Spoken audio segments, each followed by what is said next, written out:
The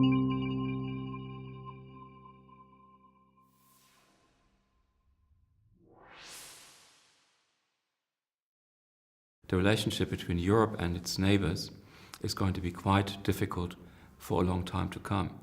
And the reason for it is manifold. First, there has been a serious neglect on behalf of the European Union to look after its neighbors. Right? We have really not paid much attention to them. And many of you will probably know the policy paper Javier Solana wrote 12 years ago, where he said that the first call that any European foreign policy has to do is make sure that we have stable states surrounding us in the east and in the south, and to work towards that. And that's what we haven't done. Right? We have been very negligent, and we have also not been very honest in our dealings with neighboring countries. The neighboring countries have not been honest either, right? But that's not the point. I think it's our responsibility to be good neighbors. So because of that, we will have much work to do in future. And it's not going to be easy, but it can be done. And what can be done is that I think we need to have a new accord between, in terms of foreign policy and security policy, between what we want Brussels to do and what we want the individual member states to do, in particular the ones that have a certain capacity in terms of security. And that accord we don't have. So we stumble from crisis into the next crisis without having much of a learning effect. Right? We totally, I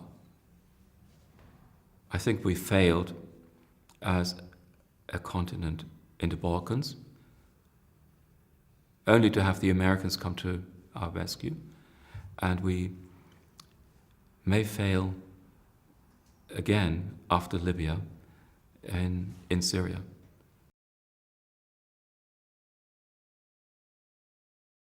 The economic future of Europe is much more certain than its security and political future. Right? So Europe has reached such a high level of economic stability and performance. It is so well integrated into world markets that there is much less of a threat in terms of Europe falling behind in the next 10 years than we are sometimes led to believe, where I have a hard time fathoming the future of Europe is in terms of its politics and in terms of its security arrangements. Right? So the borders of Europe are very unclear, and we don't very often know how to deal with the relatively large number of people coming to us from different parts of the world who are culturally very different from us. We haven't solved that problem. Not that other countries have solved it, but the US did it for a while, but it's falling behind. Canada is doing okay, but Canada is also much smaller in terms of population and highly selective. So I think economically Europe will move along, not by leaps and bounds, but it will move along.